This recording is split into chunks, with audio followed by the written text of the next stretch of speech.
நம்முடைய பாரத பிரதமர் நரேந்திர மோடி அவர்கள் பல்லடத்திலே இந்த இறுதி விழாவுக்கு வர்றாங்க. ஐயா, உங்களை போல நானும் நம்புகின்றேன். இப்ப இல்லைன்னா எப்போ இல்லைங்க ஐயா. இந்த முறை இல்லை என்றால் எப்பவும் இல்லை.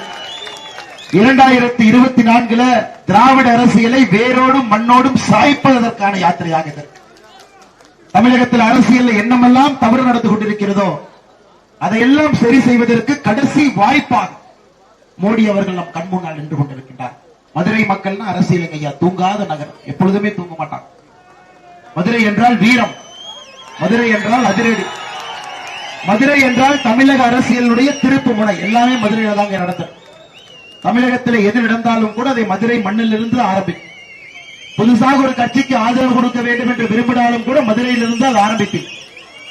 ஒரு கட்சியை முடிக்க வேண்டும் என்று முடிவு செய்தாலும் கூட இந்த முறை மதுரை மண்ணிலாக முடிக்கப்படும்.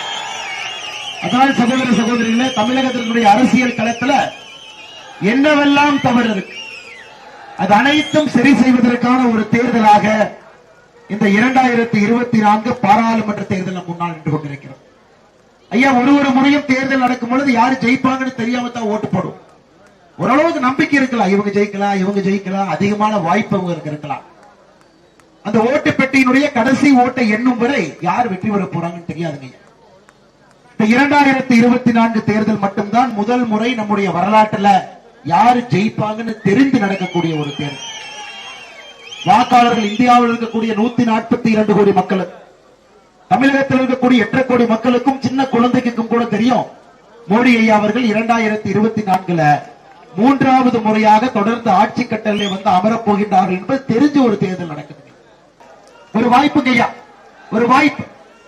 தமிழகத்தில் அரசியலை சுத்தம் பண்ணி புதிதாக சாமானிய மக்களுடைய அரசியலை கொண்டு வந்து குடும்ப ஆட்சியை அகற்றி, ஊழல் ஆட்சியை அகற்றி, அடாவடித்தனத்தை அகற்றி மக்களை வந்து வெறும் வாக்கு வங்கிகளாக பிரித்து வைத்துக் கொண்டு 5 ஆண்டுகளுக்கு ஒரு முறை அரசியல்வாதிகள் சந்திக்கிறார். ஓட்டு போடுறப்போ இருக்கா, ஓட்டு போட்ட பிறகு அடுத்த நாள் நன்றி சொல்வதற்கு. அதன் பிறகு 5 வருஷம் எங்க இருக்காங்கன்னே தெரியாதுங்க ஐயா. அடுத்த தேர்தலுக்கு திரும்ப வருவாங்க. அதுவும் குறிப்பாக திராவிட முன்னேற்ற கழகம் போன்ற கட்சிகள் எப்ப தமிழகத்தில் கால் ஊன்ற ஆரம்பித்தார்களோ முதலாக தமிழகத்திலே லஞ்சம், விஞ்ஞான ஊழல், குடும்ப ஆட்சி, கொள்ளையடிப்பது, அடாவடித்தனம், அபகரிப்பு, இதையெல்லாம் திமுக எப்ப தமிழகத்திலே கால் ஊன்ற ஆரம்பித்தார்களோ அதன் பிறகுதான் இதையெல்லாம் நம்ம கேட்க ஆரம்பிக்கிறோம். அதுவரை தமிழக அரசியல் களத்தில் கர்ம வீரர் காமராஜர் ஐயாவுடைய காலத்தில் இதெல்லாம் கேட்காத வார்த்தை.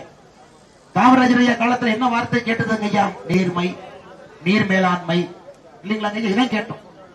ஏழை மக்களுடைய பங்காளர், சமூக நீதி, இதெல்லாம் காமராஜர் ஐயாவுடைய காலத்தில் கேட்கப்பட்ட வார்த்தை. திரும்ப இந்த வார்த்தையை 2024 பிறகு நாம் கொண்டு வர வேண்டும் என்றால் அடுத்த 80 நாட்கள் நாம் எல்லோரும் நம்மை மோடியாக நினைத்துக் கொள்ள வேண்டும்.